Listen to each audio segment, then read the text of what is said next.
खऱ्या अर्थानं आपला देश कृषी प्रधान देश आहे आणि या कृषी प्रधान देशामध्ये शेतकऱ्यांच्या समस्या जास्त आहेत आणि या समस्या सोडवण्यासाठी, या समस्या कमी होण्यासाठी शेतकरी संघटनेच्या माध्यमातून हे मान्यवर आतापर्यंत आपले योगदान देत आलेले आहे. आणि म्हणूनच आज यांच्याच वाणीतून खऱ्या अर्थाने यांचे अनुभव आणि कृषक समाजावरती काल काय परिस्थिती होती, आज काय आहे आणि उद्या काय भूमिका घ्यावी लागते या संदर्भात विचार मंथन होणार आहे. तर आता मी डॉक्टर शरद गोरे सरांना अशी विनंती करतो की त्यांनी शेतकरी संघटनेचे जे अध्यक्ष आहेत आणि माजी खासदार राजू शेट्टी यांचा सत्कार करावा.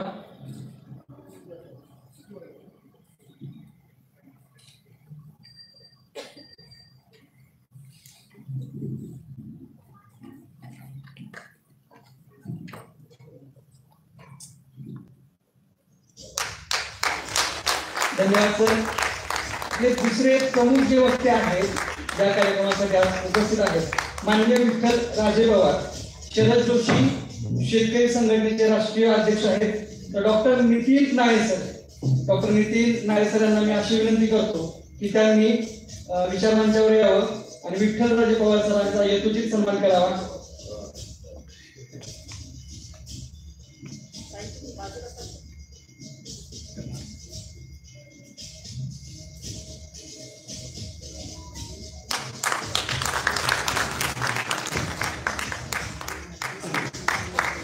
धन्यवाद सर. याचबरोबर लोकमत समूहाचे कोल्हापूर विभागाचे माजी संपादक माननीय वसंत भोसले सर आज या कार्यक्रमासाठी विशेष उपस्थित आहेत प्रमुख वक्ते म्हणून. तर मी साहित्य परिषदेचे सुभाष चव्हाण यांना अशी विनंती करतो, कराड तालुका अध्यक्ष, की त्यांनी विचार मंचावर यावं आणि माननीय वसंत भोसले सरांचा सन्मान करावा.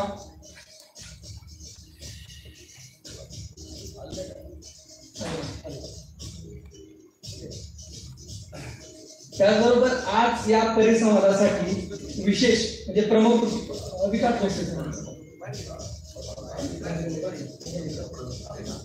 आज या परिसंवादासाठी प्रमुख उपस्थितीमध्ये शेतीमित्र अशोकराव थोरात सर आलेले आहेत. तर विकास भोसले सरांना मी अशी विनंती करतो की त्यांनी त्यांचा सत्कार करावा. कृषी उत्पन्न बाजार समिती कराड चे सभापती माननीय प्रकाशजी पाटील आज या आपल्या परिसंवादासाठी साहित्य संमेलनातील या सत्रासाठी प्रमुख उपस्थित म्हणून आज आपल्याला लाभलेले आहेत. तर मी माननीय डॉक्टर शरद गोरे सर, डॉक्टर गोरे सरांना, हनुमान चिकणे सरांना मी अशी विनंती करतो की त्यांनी प्रकाश पाटील सरांचा सन्मान करावा. त्याचबरोबर सोबत कृषी उत्पन्न बाजार समिती कराडचे संचालक माननीय नितीनजी ठाकरे सर आज इथे उपस्थित आहेत. तर मी अमोल कुंभार आमचा साहित्य परिषदेचा कार्यकर्ता आहे. मी त्याला अशी विनंती करतो की त्यांना नितीन ठाकरे सरांचा सन्मान करावा. अमोल कुंभार.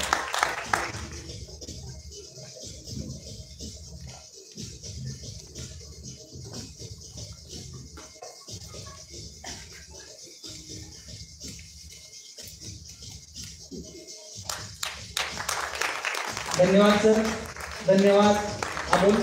आणि यानंतर खऱ्या अर्थानं या परिसंवाद सत्राला सुरुवात होते. तर या परिसंवाद सत्राची, या साहित्य संमेलनाची नेमकी भूमिका काय, त्याचबरोबर अखिल भारतीय मराठी साहित्य परिषद महाराष्ट्रभरात वेगवेगळ्या ठिकाणी ग्रामीण भाग असो, शहरी भाग असो, सातत्यानं साहित्य संमेलन असू दे, कवी संमेलन असू दे, या साहित्य चळवळीच्या माध्यमातून पोटतिडकीनं का काम करते, याच्या मागची मेन भूमिका काय आहे, ही मी डॉक्टर शरद गोरे सरांना विनंती करतो की त्यांनी आपल्या प्रास्ताविकेमधून आपल्या सगळ्यांच्या समोर सांगावी. डॉक्टर शरद गोरे सर.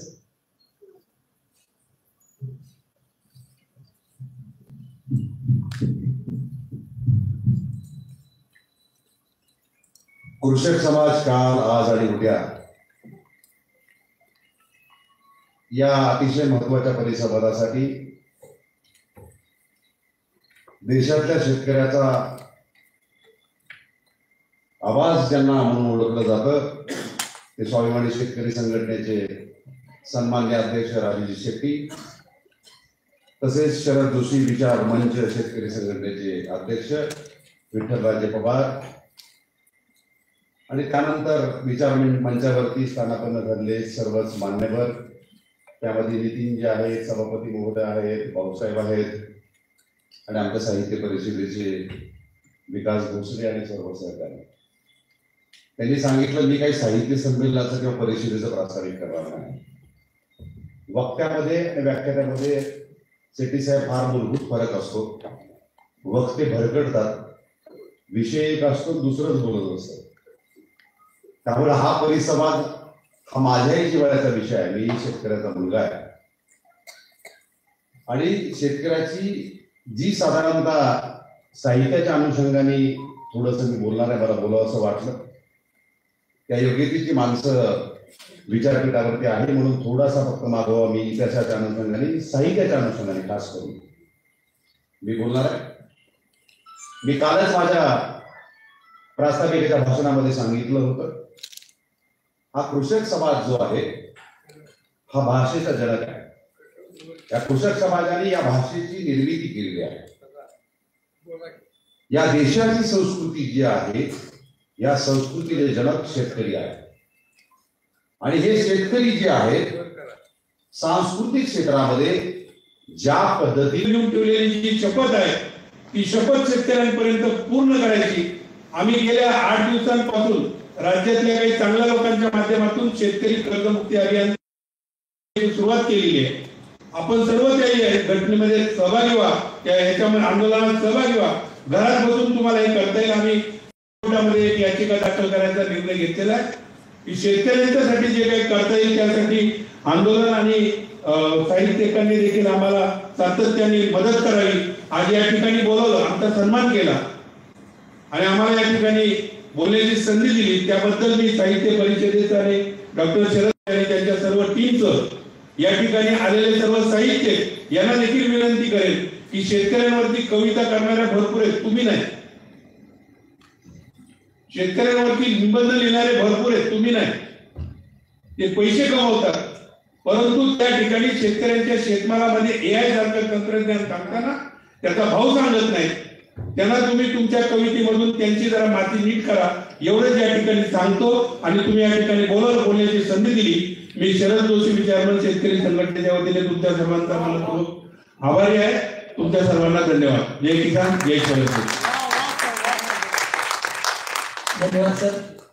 खरं तर कामगार संघटना असो, शेतकरी संघटना असो, संघटनाच्या माध्यमातून व्यवस्थेच्या विरोधात एखादा प्रश्न मार्गी लावायचा असेल तर किती संघर्ष करावा लागतो. आणि हा संघर्ष केल्यानंतर तर शेतकऱ्यांच्या समोरचं वीज बिल माफीचं जे काही प्रकरण आहे आणि हा निर्णय झाला, तर यासाठी शेतकरी संघटनेनं जो काही लढा दिला त्याच्या माध्यमातून आज शेतकऱ्यांना मोफत वीज मिळते.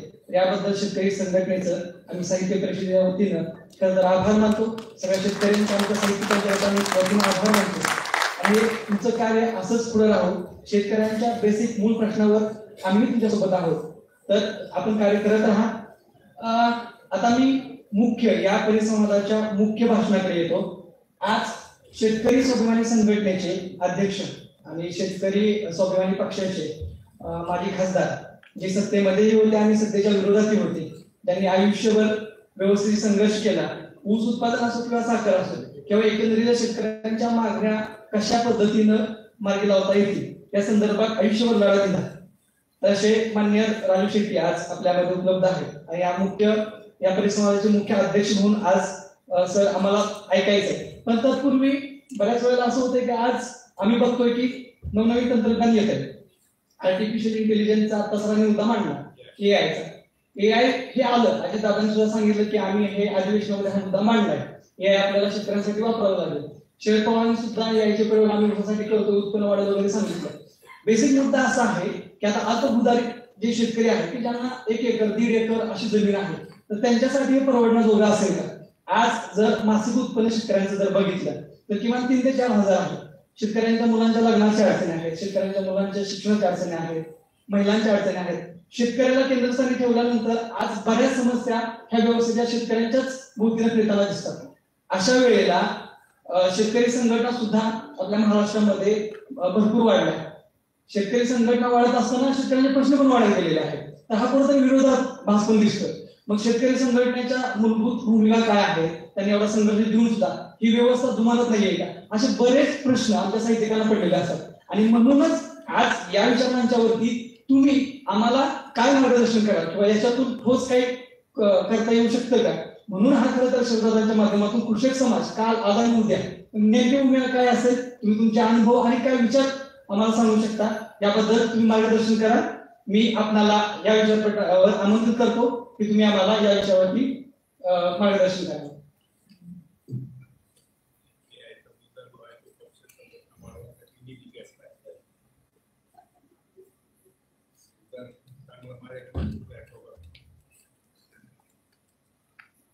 एकतीसाव्या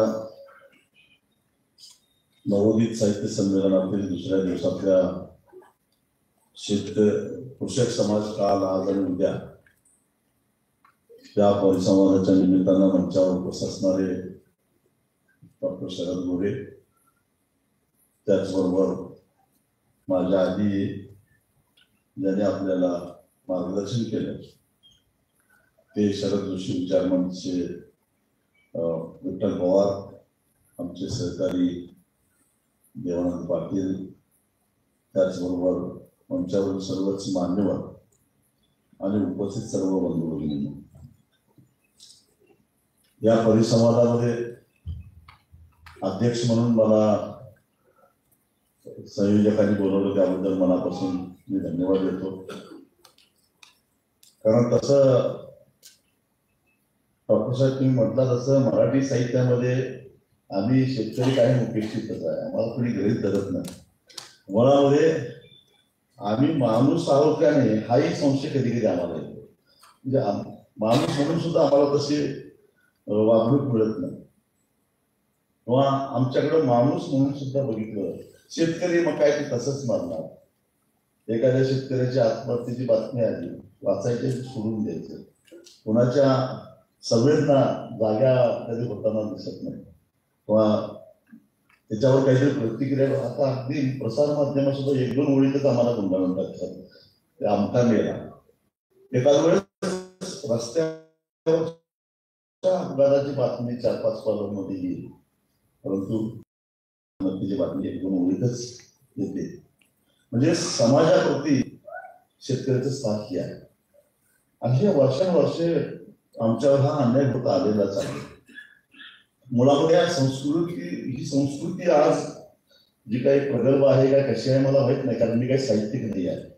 फक्त एक पुस्तक लिहिलं शिवार्थी संस्थेच्या पलीकडे माझा काय त्याच्यामध्ये आणि आत्मबंध वृत्तपत्रातनं लिहित असतो, याच्या पलीकडे काय माझा लेखणीशी फारसा संबंध येत नाही.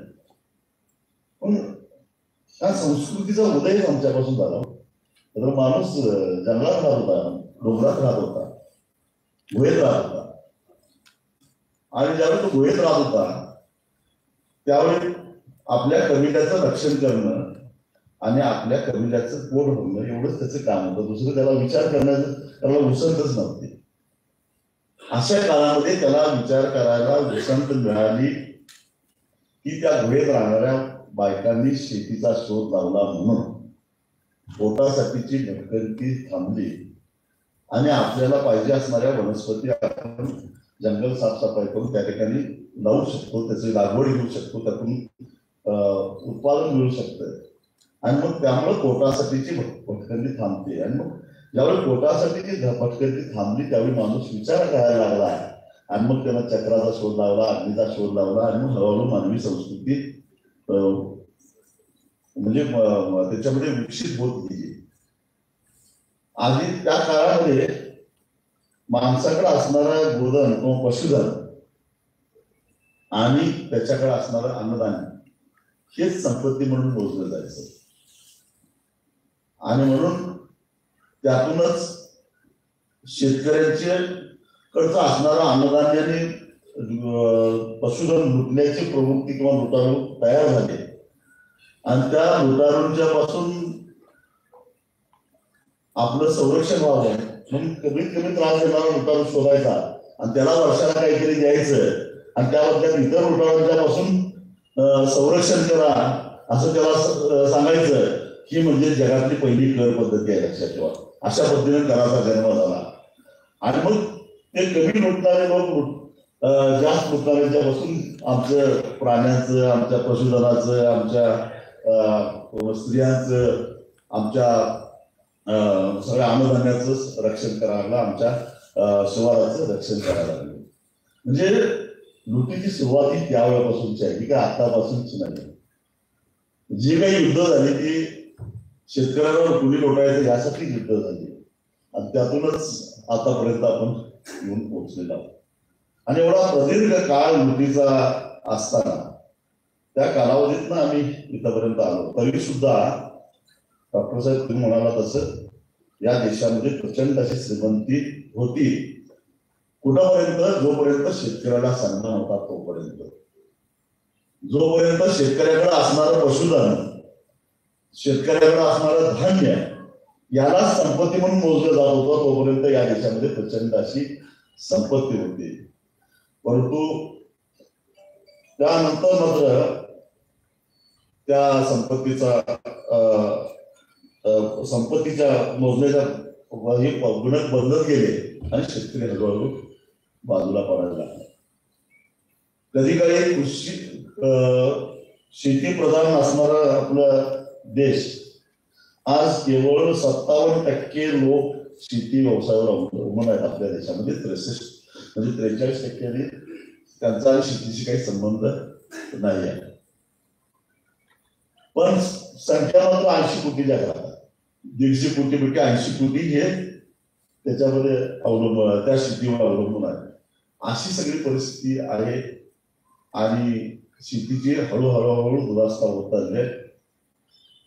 जोपर्यंत वस्तू विनिमय म्हणजे महात्मा गांधीजींच्या स्वप्नातलं गाव जोपर्यंत अस्तित्वात होतं तोपर्यंत शेतकऱ्याचं शोषण कमी होत होतं. महात्मा फुलेंचा जर शेतकऱ्यांचा आसूड तुम्ही वाचला तर तिथे तुमच्या लक्षात येईल. त्याही काळामध्ये शेतकऱ्यांचे प्रश्न होते. आता जे दुखणं ट्रॅक्टर असणाऱ्या शेतकऱ्याचं आहे ते त्या काळात 8 बैल असणाऱ्या शेतकऱ्याचं होतं. म्हणजे महात्मा फुलेने शेतकऱ्याच्या असू त्या काळातला 8 बैल 10 बैल असणारा शेतकरी म्हणजे मोठा शेतकरी समजला जायचा. पण त्याची सुद्धा काय दुखली आहे. आणि त्या शेतीमध्ये जेव्हा पैसा आला, पैशाचा जेव्हा मानवी व्यवहारामध्ये प्रवेश झाला त्यावेळेस हळूहळू शेती उपेक्षित व्हायला लागली, शेती व्यवसाय उपेक्षित व्हायला लागला. कारण त्याच्या आधी वस्तू विनिमयातून व्यापार व्हायचा, एक वस्तू द्यायची दुसरी वस्तू घ्यायची, तेव्हा शोषण नव्हतं. पण वस्तूची किंमत आली तिथं मात्र शेतकरी बाजूला पडला आणि एक मानक म्हणून जी वस्तू वापरली गेली त्याचं महत्व वाढलं आणि शेतकऱ्याची उपेक्षा जास्त व्हायला लागली. म्हणून महात्मा फुल्यांना शेतकऱ्यांचा आसूड हातामध्ये घ्यावा लागला.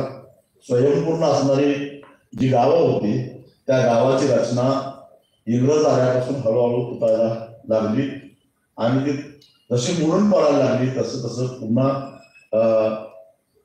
शेतीची अजून दुरावस्था व्हायला लागली. ज्यावेळी या देशाला स्वातंत्र्य मिळालं त्यावेळी माझ्या अंदाजाने या देशाची लोकसंख्या 34-35 कोटी होती. आणि 35 कोटी लोकसंख्या असून सुद्धा 2 वेळेला आपण या देशातल्या जनतेला खायला काढू शकत नव्हतो. भूकबळीचं प्रमाण प्रचंड होतं आणि मग या देशातल्या जनतेला जगवण्यासाठी परदेशातून घोडी किंवा जनावर खाण्यामध्ये अशा प्रकारचं भरड धान्य आणून आपल्या सरकारनं रेशन दुकानातून गोरगरिबांना वाटलेलं होतं.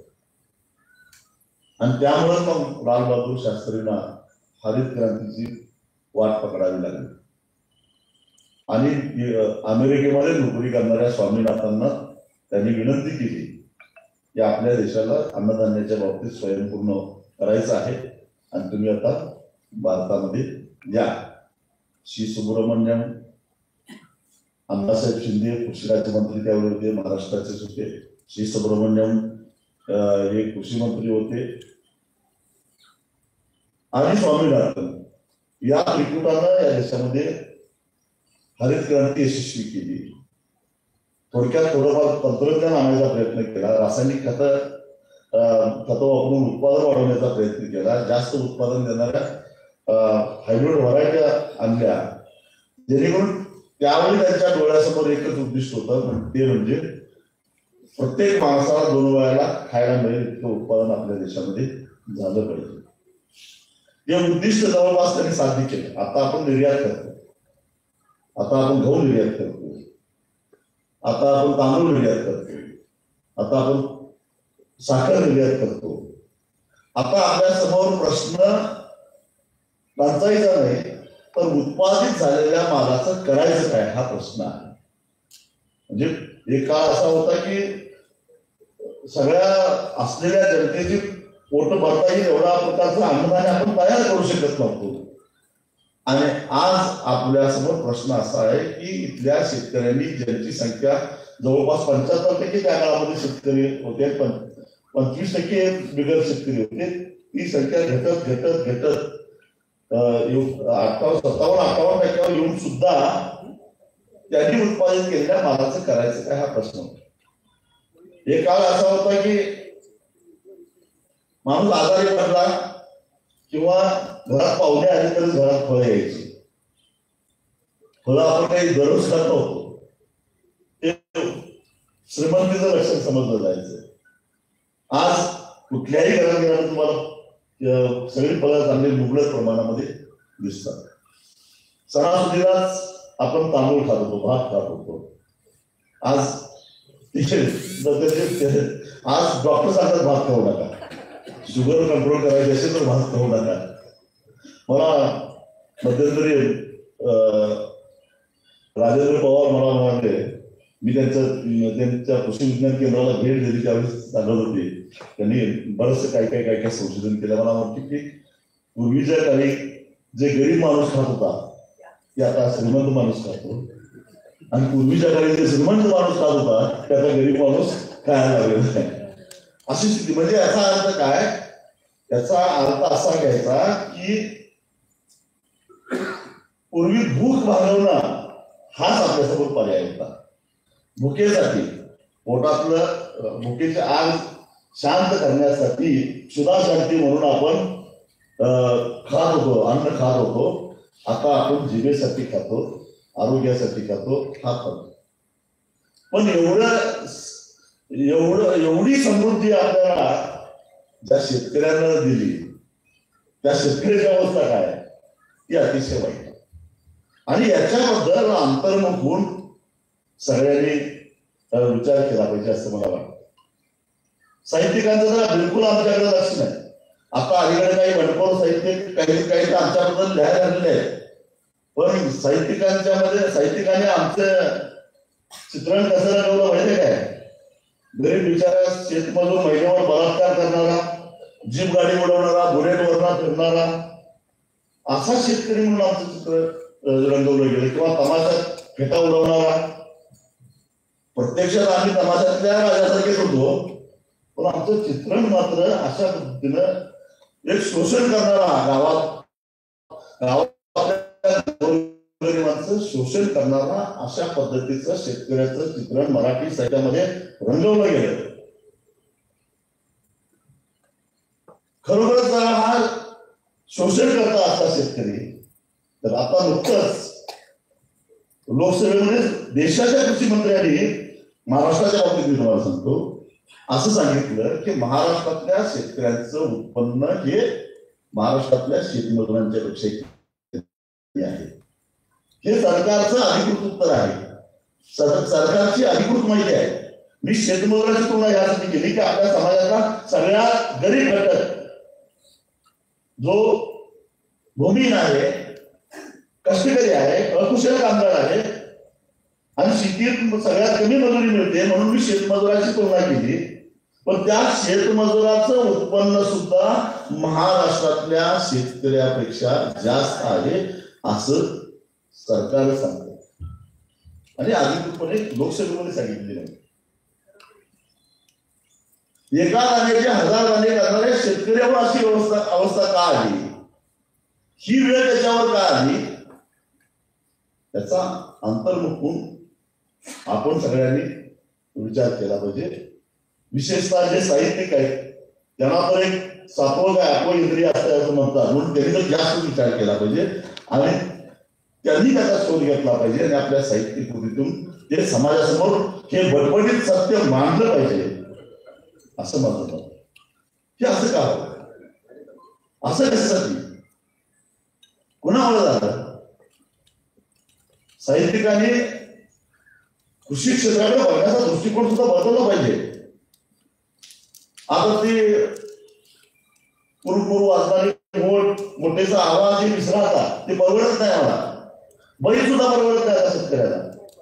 आता शेतकऱ्याला बैल सुद्धा परवडत नाही, कारण बैल सांभाळायचा तर त्याला वर्षभर सांभाळावा लागतो, त्याचा खर्च, त्याचं चारा हे ते परवडत नाही. यांत्रिकीकरण शेतकऱ्यांना उत्पादन खर्च कमी करण्यासाठी यांत्रिकीकरणाच्या दिशेने शेतकरी गेलेला आहे. आनंद यादवाने जोडणीमध्ये नेले. आता गावाकडे मी जात नाही, कारण आता पूर्वीसारखे गावाकडे गेल्यानंतर इंजिनाचा आवाज येतो, विहिरीवरच्या इंजिनाचा आवाज येतो असं दिलं एका ठिकाणी तरी. आता ते इंजिन परवडतंय का? डिझेल केवढ्या झालं? मला वाटतं की 95-96 रुपये डिझेल आहे. तेवढं 95 रुपये लिटर डिझेल घेऊन आमचं इंजिन चाललं तर ते पाणी परवडलं काय विहिरीतलं काढलेलं आम्हाला? त्यासाठी आम्हाला इलेक्ट्रिकल मोटर वापरावं, उत्पादन खर्च कमी करण्यासाठी. कारण आमची अवस्था शेतकऱ्याची अशी झालेली आहे, शेतकऱ्याचा उत्पादन खर्च हा प्रतिपदेच्या चंद्राच्या कलेप्रमाणे वाढत चाललेला आहे. प्रतिपदेच्या प्रतिपदेनंतर चंद्राची कला वाढत जाते पौर्णिमेपर्यंत आणि पूर्ण चंद्र दिसतो. तसा शेतकऱ्याचा उत्पादन खर्च प्रतिपदेच्या चंद्राच्या कलेप्रमाणे वाढत चाललेला आहे आणि शेतकऱ्याचं उत्पन्न हे पौर्णिमेनंतर चंद्राच्या कलेप्रमाणे कमी होत चाललेला आहे. आणि हा जो दुरावा आहे तोच अनिष्ट दुरावा आहे. आणि हा अनिष्ट दुरावा आणि त्याची मिळवणी करणं हे शेतकऱ्याला शक्य होईना झालंय. आणि म्हणून शेतकऱ्याच्या आत्महत्या व्हायला लागल्या. दिवसाला 7 या दरानं आता आत्महत्या होतात, दिवसाला 7. मग हे उत्पादन खर्च का वाढत चाललं आणि उत्पन्न कमी का होत चाललं? कुणी किती गप्पा मारल्या तर शेती हा व्यवसाय होऊ शकत नाही. शेती ही संस्कृती आहे, त्याला व्यवसायाचा दर्जा देणार म्हणून देऊ शकत नाही तुम्ही. कारण शेतीचा थेट भुकेशी संबंध आहे आणि आपल्या देशाच्या जनतेची भूक भागवणं हे प्रत्येक सरकारचं कर्तव्य आहे. आणि ते कर्तव्य करत असताना ते शेतकऱ्याचा बळी घेऊन भुकेल्या माणसाची भूक भागवण्याचा प्रयत्न करते आपल्या धोरणाच्या माध्यमातून. शरद जोशी सांगायचे सरकारचं धोरण हे शेतकऱ्याचं मरण आहे. कारण सरकारच्या धोरणामध्ये शेतकऱ्याचं मरण तयार व्हायला लागलं आहे. स्वातंत्र्य त्याला कशातच नाही. त्याची शेती निसर्गावर अवलंबून आहे आणि निसर्गाची धर त्याच्या हातामध्ये नाही आहे. तो कधी पाऊस पाडतो, कधी दुष्काळ पाडतो, कधी जास्त पाऊस पडतो आणि सगळं वाहून येतं, कधी पाऊस पडतो पण दोन पावसामध्ये इतका अंतर पडतं की पिकच जमत राहत नाही आणि मध्ये शेतकरी रोगराई येते.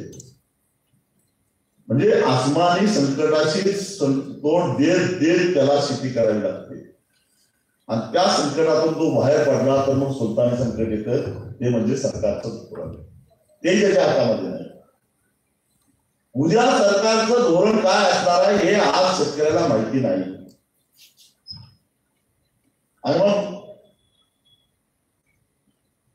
एखाद्यानं म्हणायचं शेतकरी म्हणजे मेंढरासारखा आहे. एक मेंढराचा एक गेलं की त्याच्या पाठीमागे सगळे जातात.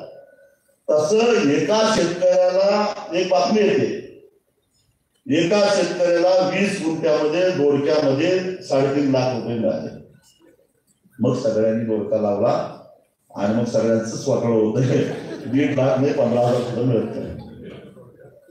पण हा दोष कुणाचा? शेतकऱ्याचा. का व्यवस्थेचा? मग शेतकऱ्याला तुम्ही धोरण तुमच्या हातामध्ये आहे, राज्यकर्त्यांच्या हातामध्ये आहे. शेतकऱ्याला तुम्ही सांगितलं पाहिजे ना की 150 कोटी जनतेला वर्षाला भाजीपाला किती लागतो, त्याचा डाटा तर तुमच्याकडे आहेच. मग तेवढा भाजीपाला जर असेल लागत असेल तर त्याच्यासाठी किती क्षेत्र असावं पाहिजे, तेवढ्या क्षेत्रावर तुम्ही भाजीपाला करा. त्या कुठल्या महिन्यामध्ये किती करा, सॅटेलाइट सर्वे तुम्ही याचं मोजमाप करू शकता, हे सांगू शकता. हा डाटा कुणाकडे असू शकतो, सरकारकडे असू शकतो. कधी सरकारनं अशा पद्धतीची माहिती दिली का? त्याला मेंढरा म्हणत असताना, मेंढराची उपमा शेतकऱ्याला देत असताना ज्यांनी त्याला मेंढराची उपमा दिली त्यांनी इमानदारीनं सांगावं की अशी ही सगळी माहिती आम्ही शेतकऱ्याला दिलेली आहे, तरी सुद्धा त्यानं तो आमचा ऐकत नाही. तो त्याच्या मनाला येईल कशा प्रकारची शेती करतो. असं काय आहे का? असं अजिबात नाही. त्याला माहितीच नसतं की उद्या बाजारपेठेमध्ये काय काय गुलाबाजी होणार आहे, हे त्याला कधीच माहिती नसतं. त्याला बाजारात गेल्यानंतरच कळतं की बंपर क्रॉप आहे आणि आता आपला टिकावला आहे. कारण बाजारपेठी भावनेवर चालत, बाजारपेठी मागणी पुरवठ्यावर चालत. मागणीपेक्षा पुरवठा वाढला की दर वाढतात, मागणीपेक्षा पुरवठा कमी झाला तर दर वाढतात. परंतु त्याच्यावर नियंत्रण आणणं किंवा त्याच्यामध्ये सुसूत्रता आणणं हे काम सरकारचं आहे. कारण सरकार या सगळ्या गोष्टीवर नियंत्रण करू शकतं किंवा या सगळ्या गोष्टीची माहिती शेतकऱ्याला उपलब्ध करू शकतं.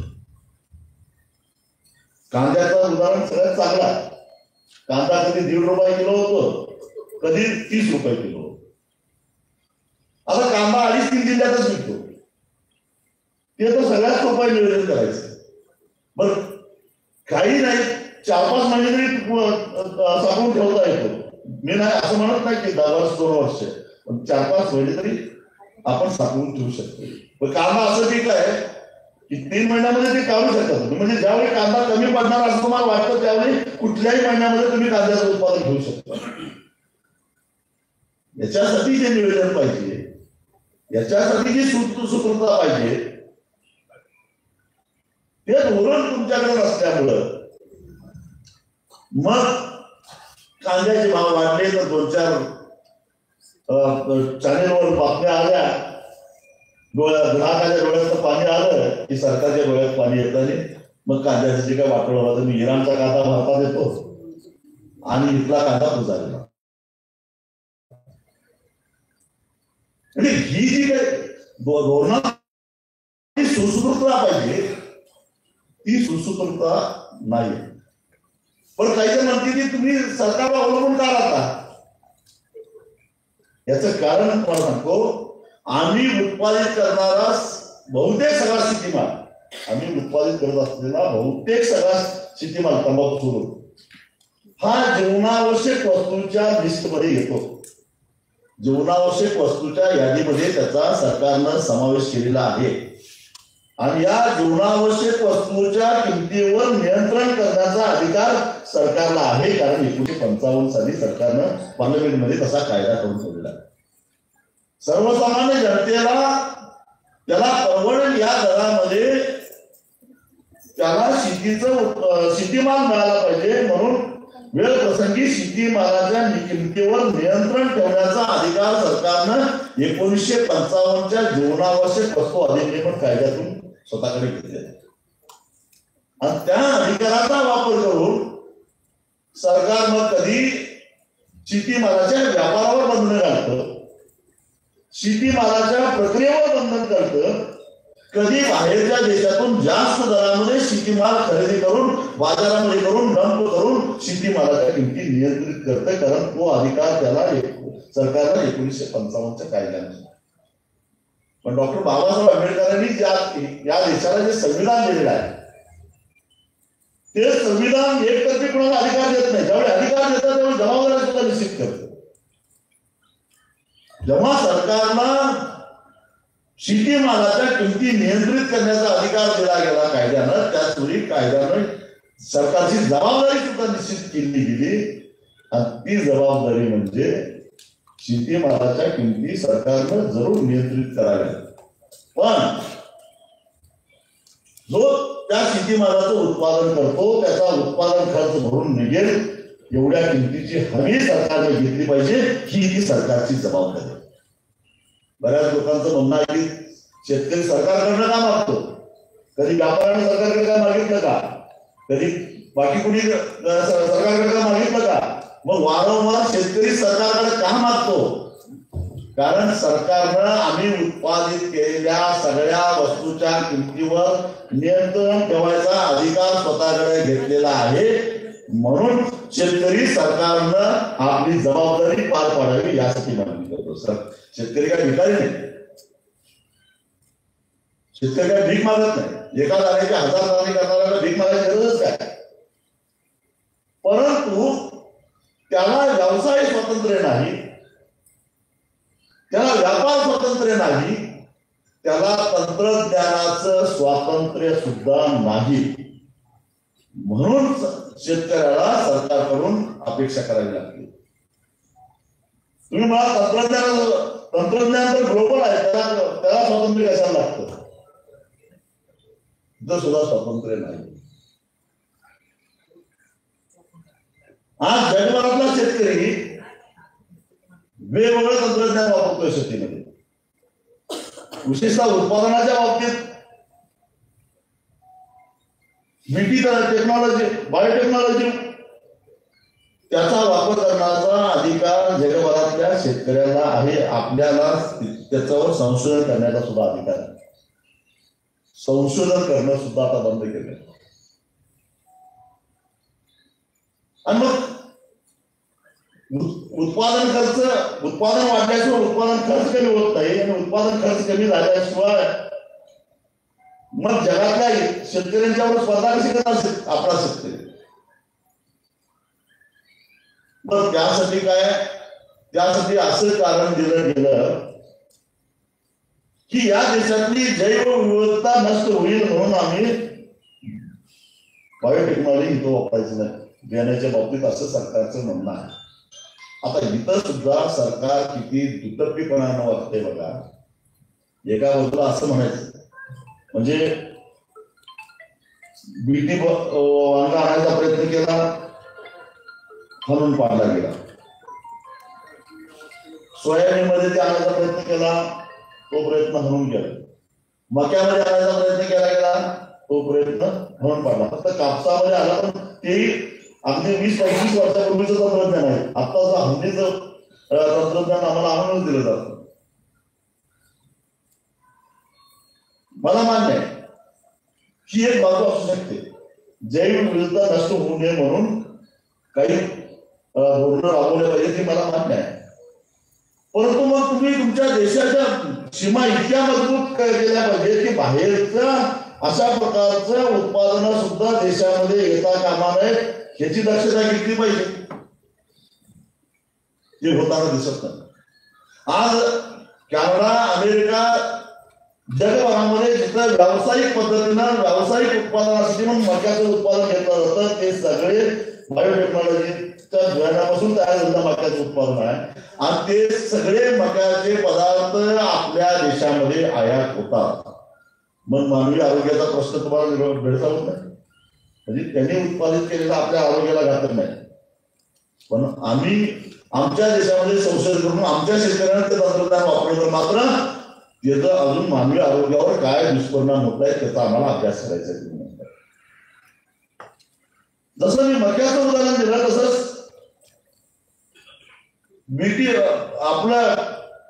कापसाचं बियाणं आलं, त्या कापसाच्या सरकीचं काय होतं, त्याच सरकीपासून तेल काढलं जातं. ते आपण खाल्लो, कोणी नेला, कुणाच्या आरोग्याचा काय प्रश्न. आज सरकीचं तेल हे चांगल्या पद्धतीचं तेल वापरलं, खाद्यतेल म्हणून वापरलं जातं.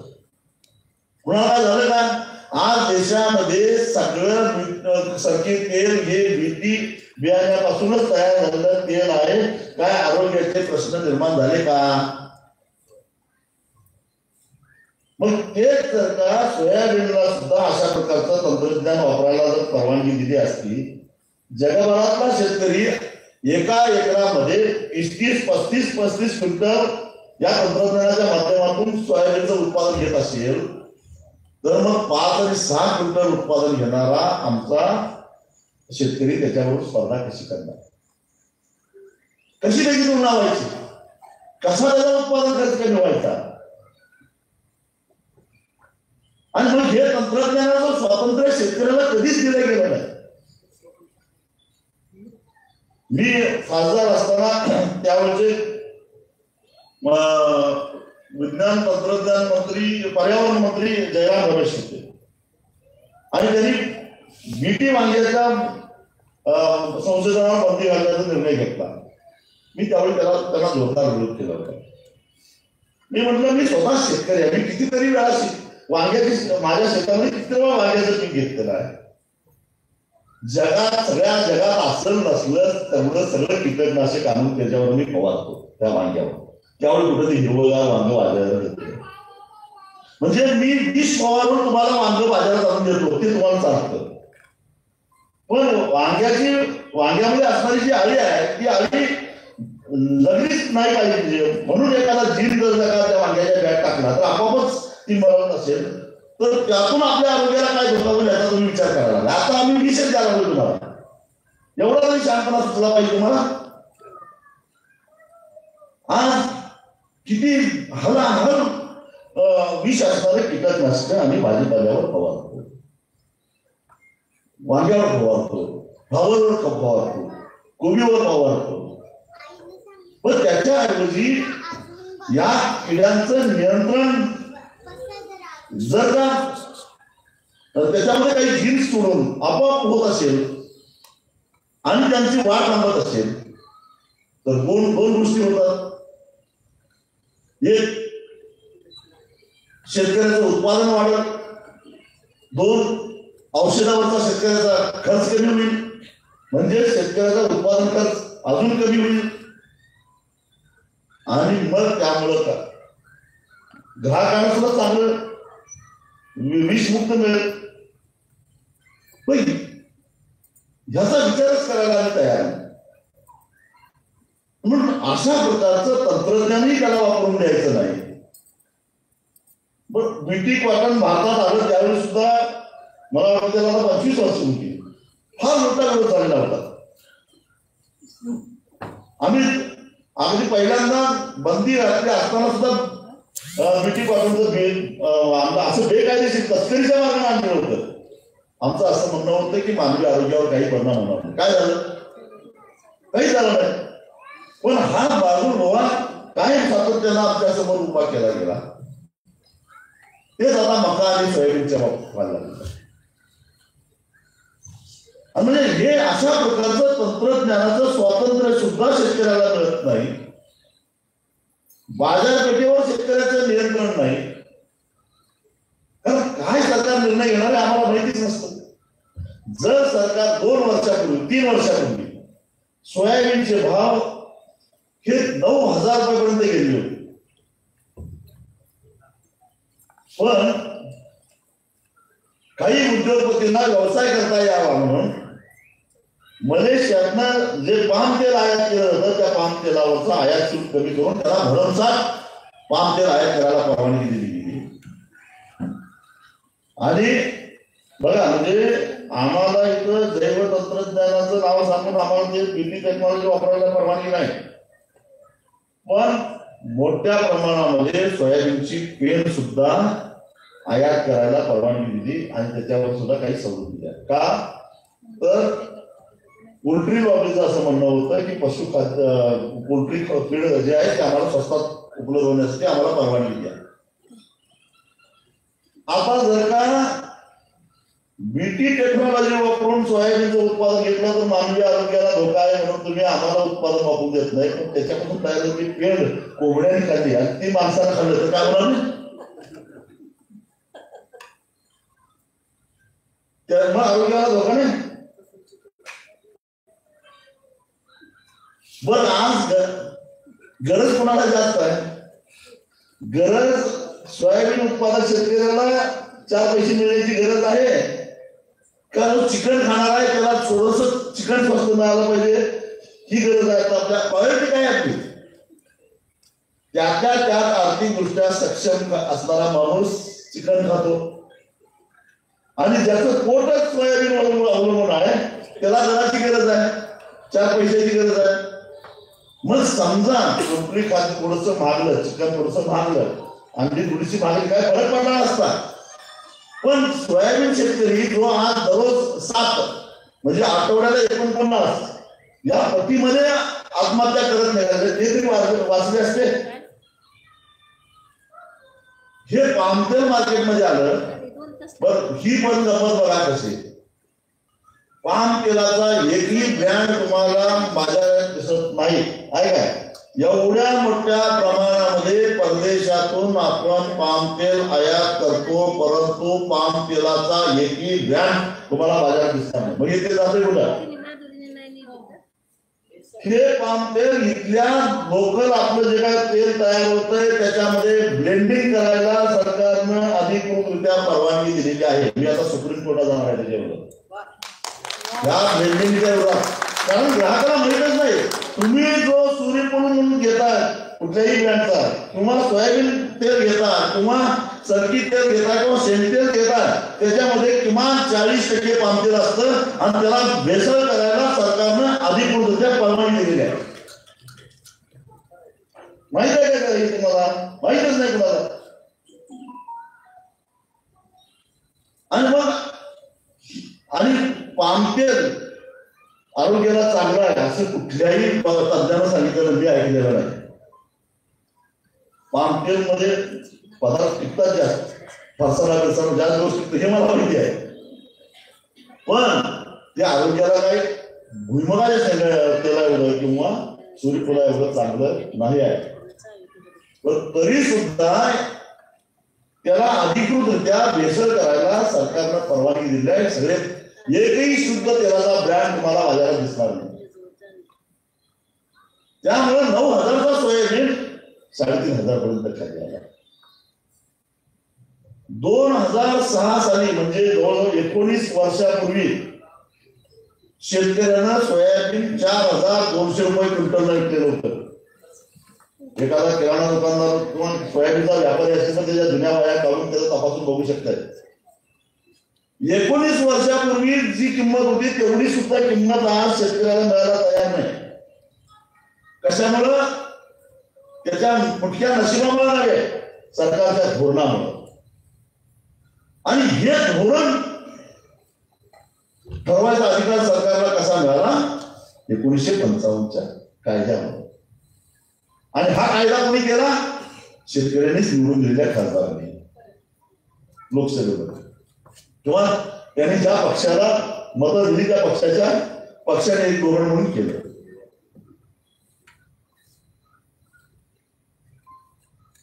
म्हणून शेतकऱ्याला सरकारची मदत का लागते, सरकारवर शेतकरी का अवलंबून राहतो, तर ह्या अशा प्रकारच्या धोरणामुळे. सोयाबीनचं मी तुम्हाला सांगत होतो, हमी भावाचंही तुम्हाला माहिती बोलता बोललो. हमी भावाचा अधिक हक्क शेतकऱ्याचा का बनतो, कारण सरकारनं तसा कायदा केला. एक तर सरकारनं मग सगळी शेती नियंत्रणमुक्त करावी, मग काय बाजारात येते घेऊ आम्ही रडणार नाही. तुम्ही जर का आमच्या शेतीमालाच्या किमतीच्या नियंत्रित करण्याचा अधिकार सोडणार नसाल तर किमान आम्हाला जगता यावं एवढ्या प्रकारचं भाव मिळवून देण्याची जबाबदारी तुमची आहे. आज देशभरातल्या सगळ्या संघटना सरकारनं हमीभावाचा कायदा करावा म्हणून आंदोलन करतायत. त्याचं कारण हेच आहे. मगाशीच मी तुम्हाला सांगितलं की शेतमजुरापेक्षाही शेतकऱ्याचं उत्पन्न जर का कमी असेल तर मग त्या शेतकऱ्याला आर्थिक सक्षम करण्याची जबाबदारी कुणाची आहे, सरकारची. आणि तो शेतकरी आर्थिक सक्षम व्हावा म्हणून काही त्याला संरक्षणात्मक अशा गोष्टी करायला पाहिजेत. धोरणात्मक निर्णय घ्यायला पाहिजे, तसे कायदे होणं गरजेचं. एखाद्या शेतमजूर शेतमजूर हा अकुशल कामगार समजला जातो. हा शेतमजूर त्याची रोजीरोटी त्याच्या मजुरीवर असेल तर सरकारने कायदा करून ठेवलेला किमान वेतन कायदा. तो कशासाठी? कारण त्या मजुराची उपजीविका त्याच्या मजुरीवर आहे, त्याच्या कुटुंबाची उपजीविका त्याच्या मजुरीवर आहे. त्यामुळं सरकारची जबाबदारी बनते की एक नवरा बायकोचं जोड, त्याचे 2 लहान मुलं आणि त्याचे म्हातारे आई वडील यांचं पालन पोषण जर त्या दोघांच्या मजुरीतून व्हायचं असेल तर ती मजुरी इतकी असली पाहिजे की त्यांचं पालन पोषण त्या पैशातून व्हायला पाहिजे. याचा हिशेब करून त्याला 8 तासाला किती मजुरी दिली पाहिजे हे बघून त्या कॅल्क्युलेशन करून त्या पद्धतीनं किमान वेतन ठरलं जातं. आणि हे किमान वेतन ती मजुरी विकत घेणाऱ्या म्हणजे त्याची मजुरीची सेवा घेणाऱ्या व्यक्तीला परवडो न परवडो याचा विचार न करता तुला बाबा त्याची मजुरी घ्यायची तर तेवढी किंमत तुला दिलीच पाहिजे, अशा प्रकारचा हा किमान वेतन कायदा आहे. मग मला सांगा की देशातल्या शेतकऱ्यांचं उत्पन्न जर का शेतमजुराच्या उत्पन्नापेक्षाही कमी असेल तर मग शेतकऱ्यांना उत्पादित केलेला जो शेतीमाल आहे त्या शेतीमालाचा जो हमीभाव आहे तो सरकारनेच ठरवलेला आहे. कारण हमीभाव सुद्धा केवळ उत्पादन खर्चाचा विचार करून ठरवलं जात नाही. मी कृषीमूल्य आयोगाकडे अनेक वेळा गेलो आहे. अनेक वर्षाला आमचं ते ऐकत नाही तरी पण आम्ही चिकाटी सोडत नाही, वर्षाला आम्ही जातच असतो. कृषीमूल्य आयोग जसा शेतकऱ्यांच्या उत्पादन खर्चाचा विचार करत असतं तसंच बाजारपेठेचा आणि हा शेतीमाल खरेदी करणाऱ्या ग्राहकांच्या क्रय शक्तीचा सुद्धा विचार करत असतं. किती हमीभाव निश्चित केल्यानंतर समाजातला जो गरीब घटक आहे जो ज्याला हा शेतीमाल विकत घ्यायचा आहे ते परवडेल याचा साधक बाधक विचार करून मग हमीभाव ठरवतो. निव्वळ अर्थशास्त्रीय पद्धतीनं उत्पादन खर्चाचा विचार करून कृषीमूल्य आयोग हमीभाव ठरवत नाही. मग या सगळ्या साधक बाधक गोष्टीचा विचार करून सरकारनंच नेमलेल्या कृषीमूल्य आयोगानं जर का एखादा हमीभाव किंवा ज्याला MSP सपोर्टिंग प्राइस ठरवलेली असेल तर किमान तो हमीभाव मिळण्याचा हकदार तो शेतकरी असला पाहिजे. आणि मग एक आम्ही म्हटलं की एक असा कायदा करा की शेतकऱ्याला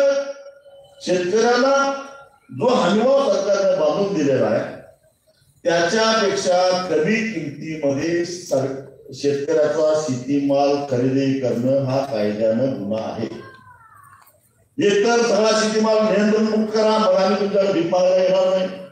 ते करायचं नसेल तर तुम्हीच ठरवलेला जो हमीभाव आहे तो हमीभाव जो आहे त्यापेक्षा कमी किमतीमध्ये जर एखाद्या व्यापाऱ्यांना एखाद्या कंपनीना किंवा एखाद्या व्यक्तीला खरेदी केला तर त्याची रवानगी थेट तुरुंगात होईल अशा प्रकारचा कायदा करा.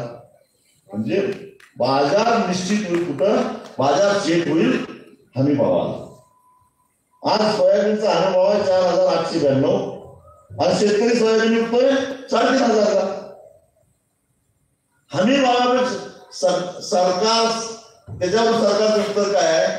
सरकार सगळा शेतीमाल खरेदी करू शकत नाही. सरकारनं खरेदी करूच नाही असं माझं मत आहे. त्या भानगडीत सरकारनं पडूच नाही.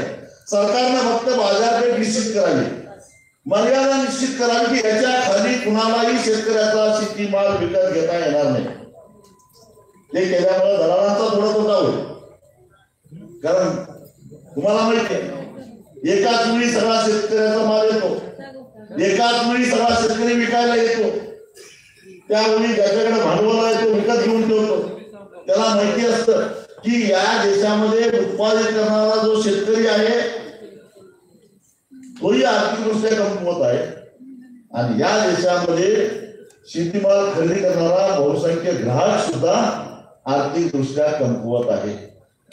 किती शेतीमालाचे भाव पडले तरी वर्षभराला लागणारा अन्नधान्य एका महिन्यात खरेदी करण्याची क्षमता फार कमी लोकांच्याकडे आहे. एक तर साठवून ठेवता येत नाही किंवा तेवढे पैसे नसतात म्हणजे महिन्याच्या महिन्याला खरेदी करणारा वर्ग मोठा. मग याचा फायदा कोणाला होतो? शेतकरी ज्यावेळी विकतो त्यावेळी भाव पडतात आणि शेतकऱ्याचे विकून संपलं की भाव वाढतात. म्हणजे तिथं आणि खरेदी करणाऱ्या गरीबाचाच बळी जातो, तिकडं विकणाऱ्या गरीबाचा बळी जातो, तिकडं विकत घेणाऱ्या गरीबाचा बळी जातो. त्याच्याऐवजी जर अशा प्रकारचा कायदा झाला तर वर्षभर एकच भाव स्थिर राहील. कुठल्याही महिन्यात शेतीमाल विकायला गेला तर तोच भाव राहील. सुगीमध्ये विका किंवा सुगी संपल्यानंतर. आणि मग केवळ माझ्याकडे पैसे आहेत म्हणून शेतकऱ्याचा शेतीमाल पाडून कमी दरामध्ये विकत घ्यायचं, मी गोडाऊनमध्ये नेऊन ठेवायचं, नंतर जास्त भाव आल्यानंतर विकायचा आणि पैसा कमवायचा, अशा प्रवृत्त्या नष्ट होतील. मी सरकारला सांगितलं हा प्रयोग साखरेवर सरकारने करून बघितलेला आहे. 7-8 वर्षामध्ये साखरेचे भाव स्थिर राहिले. याचं कारण सरकारनं साखर किती रुपयाला विकायचं हे पहिल्यांदा निश्चित करायला सुरुवात केली. पहिल्यांदा त्याच्या आधी साखरेचे असंच होतं. त्यामुळे काय व्हायचं, सीझन सुरू झाला आम्ही उसाचे भाव पैसे मागायचो, आजारी आणि ढोबळ्या कारखान्यांच्याकडे पैसे नसायचे, मग त्यांना येईल त्या दरामध्ये त्यांनी साखर विकायची. आणि मग ज्यांच्याकडे पैसे आहेत त्यांनी कमी दरामध्ये साखर विकत घ्यायची आणि सीझन संपल्यानंतर ती साखर महाग दरामध्ये विकायचं. वर्षभरामध्ये साखरेच्या दरामध्ये क्विंटल पाठीमागे 1300-1400 रुपयाचा असा चढ उतार व्हायचा. त्याच्यामध्ये आजारी कारखाने अजून आजारी पडायचे, सक्षम कारखाने सक्षम म्हणजे महाराष्ट्रात खासगी कारखाने वाढण्याचं कारण ते आहे.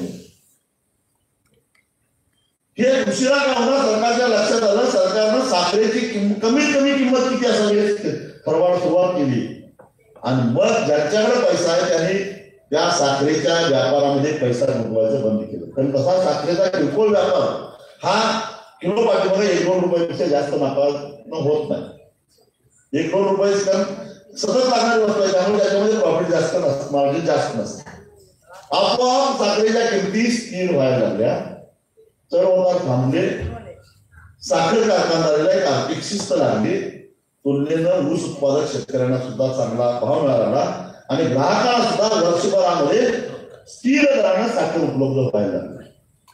हा प्रयोग जर का साखरेच्या बाबतीत यशस्वी झालेला असेल तर मग हा प्रयोग ज्वारीच्या बाबतीत का होऊ नये, बाजरीच्या बाबतीत का होऊ नये, डाळीच्या बाबतीत का होऊ नये, मक्याच्या बाबतीत का होऊ नये, सोयाबीनच्या बाबतीत का होऊ नये, कापसाच्या बाबतीत का होऊ नये. प्रत्येक पिकाच्या बाबतीत असं झालं तर प्रत्येक पिकाचे वर्षभरामध्ये भाव स्थिर राहतील. सरकारला काहीच करावं लागत नाही, फक्त कायदा करावा लागणार. सरकारने खरी करायचं तर भांडणीच पडू नये, हे सरकारने करायला पाहिजे, पण तेही सरकार करत नाही. शेतकऱ्यांचे प्रश्न हे शेती व्यवसायाकडे बघण्याच्या राज्यकर्त्यांच्या अनास्थेमुळे जास्त झालेले आहेत ते लक्षात घ्या. आणि बदलत्या काळाप्रमाणे आपल्याला शेती व्यवसायाकडे त्या दृष्टिकोनातून बघायला पाहिजे. काळ बदलला तसा शेतीकडे बघण्याचा दृष्टिकोन सुद्धा बदलला पाहिजे. एक काळ असा होता की आपल्याला विजेची गरज होती, विजेची गरज होती, त्याशिवाय आपली औद्योगिक प्रगती होणार नव्हती. आणि स्वस्तातली वीज कशापासून तयार होते तर पाण्यापासून तयार होते. म्हणून स्वर्गीय यशवंतराव चव्हाणांनी महत्वाकांक्षाचा कोयना प्रकल्प उभा केला आणि सगळ्यात मला वाटतं 1000-1500 मेगावॅटची वीज निर्मिती कोयनेमध्ये व्हायला लागली. त्यावर त्या काळामध्ये ती गरज होती, पण काळ बदलला. आता आपण सोलर पासून वीज तयार करायला लागलो, आता आपण अणुऊर्जेपासून वीज तयार करायला लागलो, आता आपण पवनचक्क्यातून वीज तयार करायला लागलो. आता आपल्याला विजेपेक्षा पाणी महत्वाचं झालेलं आहे. आज तुम्हाला सांगतो की 65 TMC पाणी वीज तयार करून आपण वशिष्ठी नदीतून समुद्रात सोडतो. मला असं वाटतं की आता ते 65 TMC पाणी समुद्रात न सोडता इकडे शेतीकडे वापरलं पाहिजे. की आजच्या त्या काळामध्ये यशवंतराव चव्हाण बरोबर होते, पण ह्या काळामध्ये आता पाणी आपण खारं पाणी कोरडं करू शकत नाही, पण उन्हापासून वीज तयार करू शकतो. तंत्रज्ञान आहे आपल्याकडे. त्यामुळे बदलत्या काळाप्रमाणे आपले सुद्धा आपली धोरणं बदलली पाहिजेत आणि हे 65 TMC पाणी जर का शेतीने मिळालं तर अजून, कारण शाश्वत शेती करायची असेल तर त्याला आता निसर्गावर अवलंबून राहून चालत नाही, त्याला पाण्याची शाश्वत सिंचनाची सुद्धा जोड द्यावी लागेल आणि ती दिली नाही तर शेती शाश्वत होणार नाही. आणि त्यामुळं अशा प्रकारचा आपल्या शेतीकडे बघण्याचा दृष्टिकोन सुद्धा बदलला पाहिजे. पण हे जे बदल आहेत हे बदल करायचे म्हणजे मानसिकता नाही. या टेक्नॉलॉजीचा तुम्ही आता या टेक्नॉलॉजीसाठी ज्यांचा फारच आग्रह आहे ते शेतकऱ्यांच्यासाठी नाही आहे. सगळ्या साखर कारखान्यांनी गाळप क्षमता वाढवून ठेवलेली आहे, ऊस कमी व्हायला लागलेला आहे आणि त्यामुळे ऊसाचं उत्पादन वाढल्याशिवाय आता यांचे कारखाने पूर्ण क्षमतेला चालत नाहीत आणि कारखाना पूर्ण क्षमतेला चालला नाही. कारण या वर्षी 83 दिवसाचा सीझन झाला फक्त, जे कधी कधी 150 दिवसाचा सीझन असायचा. पूर्ण क्षमतेने कारखाना नाही चालला तर कारखाना तोट्यात येतो. म्हणून मग ऊसाचं उत्पादन वाढलं पाहिजे आणि ऊसाचं उत्पादन वाढवायचं असेल तर मग तंत्रज्ञान आलं पाहिजे. म्हणून बजेटमधून तुम्ही 500 कोटी रुपये दिले, चांगली गोष्ट आहे, अभिनंदन तुमचं. पण ते फक्त उत्पादन वाढीसाठी कशाला वापरताय? मग साखर उद्योगामध्ये जसं उत्पादन वाढ खताचं नियोजन ही बाब जितकी महत्वाची आहे तितकंच शेतकऱ्याच्या ऊसाचं योग्य पद्धतीचं वजन होणं आणि त्याची रिकव्हरी हे सुद्धा प्रश्न तितकेच महत्वाचे आहेत, लक्षात ठेवा. त्यामध्ये या टेक्नॉलॉजी काही येत नाही, कारण तंत्रज्ञान आता इतकं पुढे गेलं ना. माझ्याकडे या संदर्भातला एक माणूस एक तज्ञ आलेला होता. मी ज्यावेळी या टेक्नॉलॉजी टाटामध्ये रिकव्हरीमध्ये सुद्धा आली पाहिजे असं बोललो, त्याच्यामुळे मला शोधत येऊन त्या माणसानं सगळं मला माझ्यासमोर प्रेझेंटेशन केलं. आता आपल्याकडे असं तंत्रज्ञान आहे म्हणजे की मला कुठल्याही ऊसाचा प्लॉट दाखवा म्हणजे 8-9 महिने पूर्ण झाला, मी सॅटेलाइट सर्वे करून त्या ऊसामध्ये त्या क्षेत्रामध्ये किती टन ऊस होणार आहे आता तुम्हाला सांगतो. किती टन, कारण ऊसाची जाडी आणि ऊसाची उंची याच्यावरनं त्याला किती वजन मिळणार आहे ते मी तुम्हाला सांगतो. आणि त्या ऊसामध्ये रिकव्हरी किती आहे हे पण तुम्हाला सांगतो. आणि त्याने नुसतं सांगितलं नाही, त्यानं काही साखर कारखान्यांच्या मदतीनं ते प्रयोग केलेले होते, त्याचे 4 दाखवले. त्यांनी अंदाज केलेला तंतोतंत रिकव्हरी कारखान्याला लागली. मग हे तंत्रज्ञान शेतीमध्ये आलं तर मग रिकव्हरी चोरी थांबणार नाही का? रिकव्हरी चोरी हा असा प्रकार आहे, 1% रिकव्हरी चोरली तर 10 किलो साखर चोरली. 10 किलो साखरेचं आजच्या बाजारभावानं 420 रुपये झाले. म्हणजे शेतकऱ्याची 1% रिकव्हरी चोरली तर तो साखर कारखानदार टनाला 420 रुपये चोरी केला. रिकव्हरी करणं म्हणजे काय? उत्पादित झालेली साखर रेकॉर्डवर न ठेवणे. साखर तयार झाली असते पण ती हिशेबात घ्यायची नाही, ती अशीच बाजारात विकायची. ती कुठे जाते? ती मिठाईवाल्याकडे जाते. ती काही लोक साखर घालून गुळ करतात, त्यांना काही रिसीट लागत नाही, तिकडे जाते, कोल्ड्रिंक्स मध्ये जाते. ब्लॅक मध्ये पावती न घेता खेड्यापाड्यामध्ये किरकोळ व्यापारी असतात, दररोज 50-60 किलो विकणार, त्यांना पावतीची गरज नसते, त्यांच्याकडे जीएसटी नंबरच नसतो. जीएसटी पण चोरतात त्याच्यावर, 5% जीएसटी आहे साखरेवर, सगळे त्याच्यामध्ये. म्हणजे अशा पद्धतीने मी एक तुम्हाला सांगतो, गेल्या वर्षी एका साखर कारखान्याची चोरलेल्या रिकव्हरीचा एक ट्रक पकडलेला होता रस्त्यावर नावा. आम्ही साखर राहतो, आम्हाला माहिती होतं की ही हिशेबात नसलेली साखर आहे, ती अशीच कारखान्यात बाहेर पडणार आहे, त्याला गेट पास नसणार आहे, त्याला पावती नसणार आहे. आपल्या कामगारांनी सांगितलं आणि पाळत घेऊन आम्ही तो ट्रक पकडला. म्हणजे किस्सा ऐकण्यासारखा आहे.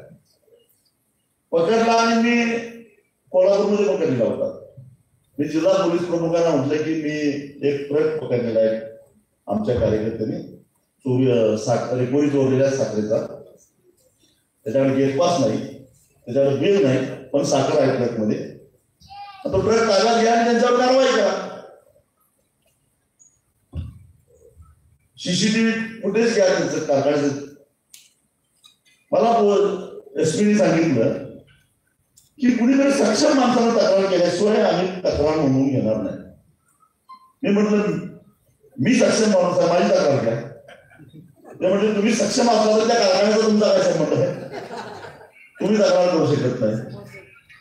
मग मी एक सभासद पकडून आणला त्या कारखान्याचा, त्याची तक्रार घ्या म्हटलं. सभासदा माणूस साक्षर नाही म्हणजे संचालकाने केली पाहिजे. मी म्हटलं तेच चोरायचं ते कसं तक्रार करते नाही. मग आता मग कुणीतरी सरकारी माणसाने तक्रार केली पाहिजे.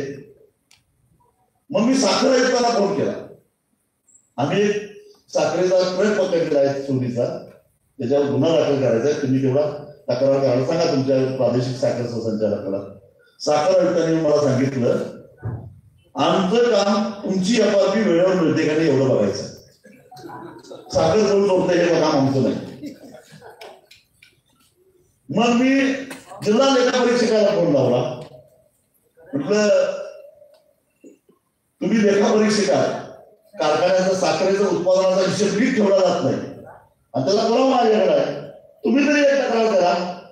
ते म्हटले की आमचं ते काम नाही, आम्ही हिशेब फक्त तपासतो, उत्पादन काय झालं काय नाही आमचं काम नव्हे. मग मी शेवटी जीएसटी कमिशनरकडे गेलो. अहो म्हटलं एक ट्रक म्हणजे जवळजवळ 10-12 टन साखर झाली, 5% त्याचा जीएसटी किती झाला का? एवढी जीएसटी चोरली या लोकांनी. किमान त्याबद्दल याच्यावर गुन्हा दाखल करा ना, आमचा काय संबंध नाही. शेवटी पोलिसांनी म्हटलं आमची इच्छा आहे कारवाई, तुम्हाला चोर सापडलेला आहे, पण चोराला चोर म्हणायला कोणी तयार नाही, त्यामुळे आम्ही हा ट्रक सोडत आहोत म्हणून ट्रक सोडून दिला. हा मी अनुभव घेतला. चोर पकडून सुद्धा चोर आहे हे सिद्ध करू शकलो नाही. याला मदत धोरण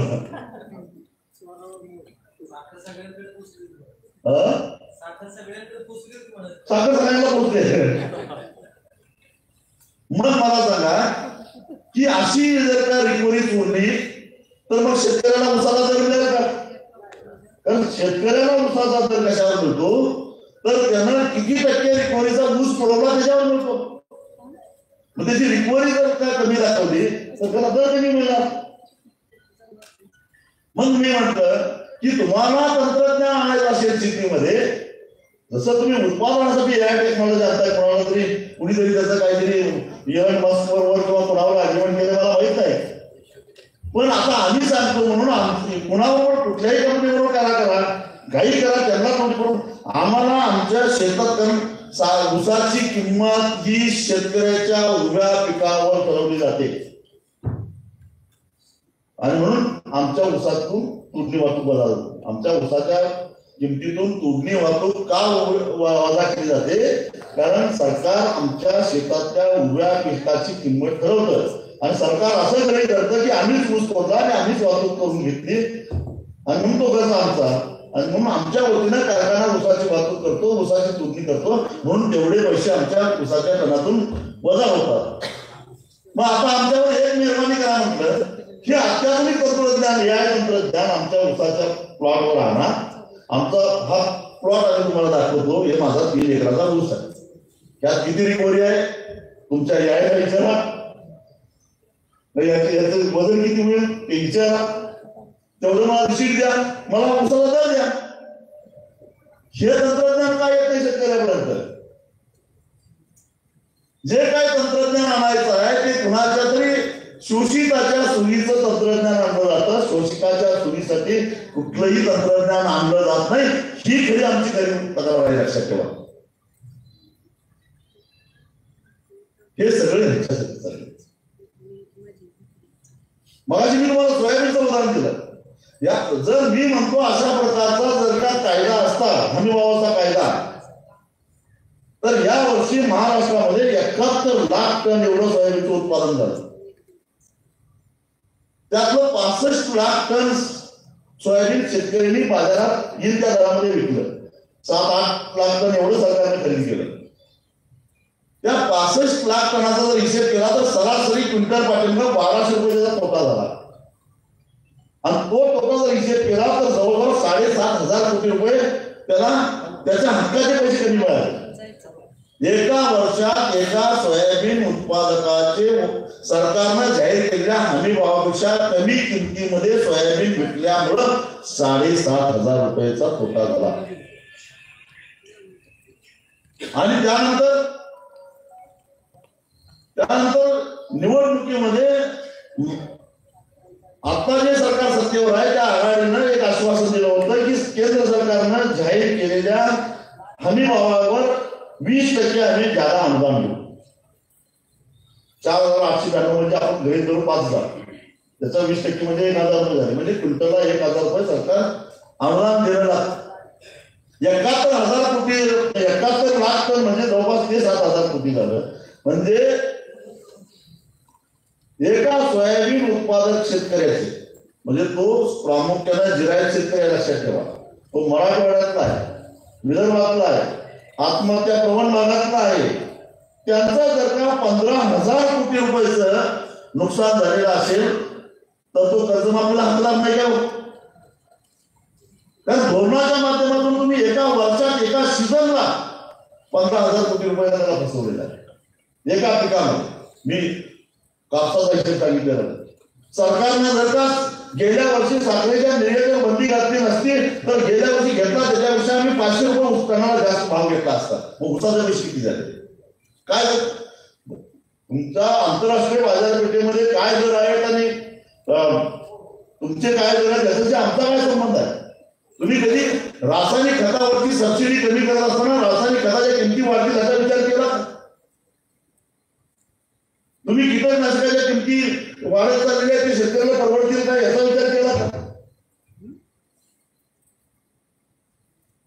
एका जीएसटीच्या धोरणामुळं शेतकऱ्याचं उत्पादन खर्च 15 ते 18% वाढलेला. आधी जीएसटी येण्यापूर्वी व्याज होती आणि अनेक राज्य सरकार, विशेषतः जी कृषी प्रधान राज्य आहेत त्या सरकारांनी शेतकऱ्यांना ज्या मूलभूत गोष्टी लागतात त्या व्हॅट मधनं वगळलेल्या होत्या. पूर्वी आमच्या रासायनिक खताला व्हॅट नव्हतं, आमच्या पीव्हीसी पाईपला व्हॅट नव्हतं, आमच्या स्प्रे पंपाला व्हॅट नव्हतं, आमच्या खोरं कुदळ पावडर याला कशालाही व्हॅट लावलं जात नव्हतं. पण वन नेशन वन टॅक्सच्या नावाखाली जीएसटी आला आणि जीएसटी सगळ्याला लागला, सगळ्या गोष्टीला लागला. साखरेपासून ते रासायनिक खतापासून ते सगळ्या गोष्टीला आमच्या जीएसटी लागला. अगदी परदेशी बनावटीचा जो पॉवर ट्रेलर आम्ही घेतला तर त्याला तर 28% जीएसटी आहे. गंमत अशी आहे की सरकार शेतकऱ्याला ट्रॅक्टर घ्यायला 1 लाख रुपये सबसिडी देतं आणि त्याच्यावर जीएसटी होतो 80,000 रुपये आणि ते चेक करायला 25,000 रुपये द्यायला लागतात. मग 80 आणि 25 किती 1,05,000 मिळणार किती 1 लाख असा अंतर्मट्याचा धंदा याचा. या जीएसटी मुळे आमचा उत्पादन खर्च वाढला. बघा शेतकऱ्याचं एका व्यापाऱ्यामध्ये उद्योजकामध्ये फरक काय आहे? एखादा उद्योजक असेल तो कच्चा माल मार्केट मधून खरेदी करतो, त्याला जीएसटी भरतो, त्याच्यावर प्रक्रिया करून पक्का करून विकतो, समोरच्याकडून जीएसटी वसूल करतो आणि त्याला 2 किंवा 3% फक्त जीएसटी लागतो, परत जीएसटीचा परतावा मिळतो. व्यापाऱ्याला जीएसटीचा परतावा मिळतो. पण शेतकऱ्याचं वैशिष्ट्य असं आहे तो ज्या वस्तू विकत घेतो त्याला सगळ्या जीएसटी भरतो, शेतकरी ज्या वस्तू विकतो त्याला जीएसटीच नाही, त्यामुळे परताव्याचा भरोसा देत नाही. म्हणजे 100% जीएसटीचा बोजा शेतकऱ्यावर पडतो. एका महिन्याचा केंद्र सरकारचा जीएसटीचं कलेक्शन आहे 1,80,00,000. 180 लाख कोटी, 180 लाख कोटी एवढा जीएसटी एका महिन्यात जमा होतो. त्यात सगळ्यात मोठा हिस्सा शेतकऱ्याचा. आणि वर आहे म्हणायचं शेतकऱ्याचं लाभ किती करायचं, शेतकऱ्याचं किती गोड कौतुक करायचं. व्हॉट्सअप युनिव्हर्सिटीत तर शेतकरी म्हणजे काय आम्हाला काही धरतच नाही, गृहीतच धरत नाही. किडा मंगीपेक्षाही आमचा दर्जा खालचाच आहे. म्हणून म्हणतो एकदा पारावर घोंगडे टाकून बसूया, तुमचं आमच्याकडे किती फिरलं आणि आमचं तुमच्याकडे किती फिरलं याचा हिशेबच करा.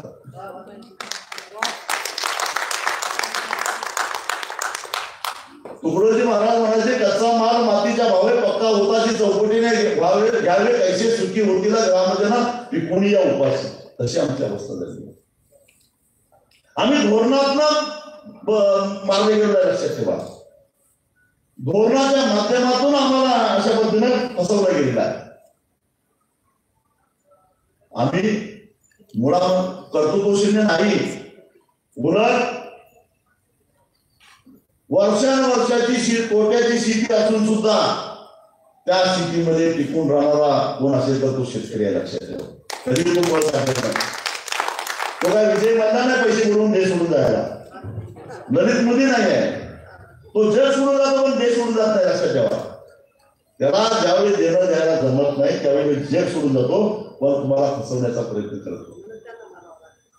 गेल्या 10 वर्षामध्ये 16 लाख कोटी रुपयाची कर्ज राईटअप झाली. 16 लाख कोटी रुपये.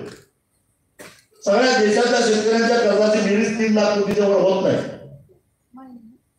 पण मुठभर लोकांनी 16 लाख कोटी रुपयाची कर्ज राईटअप करून घेतली. मग राईटअप केली म्हणजे माफ केली काय म्हणतात. आता वसूलच करायची म्हणजे माफच झाली किंवा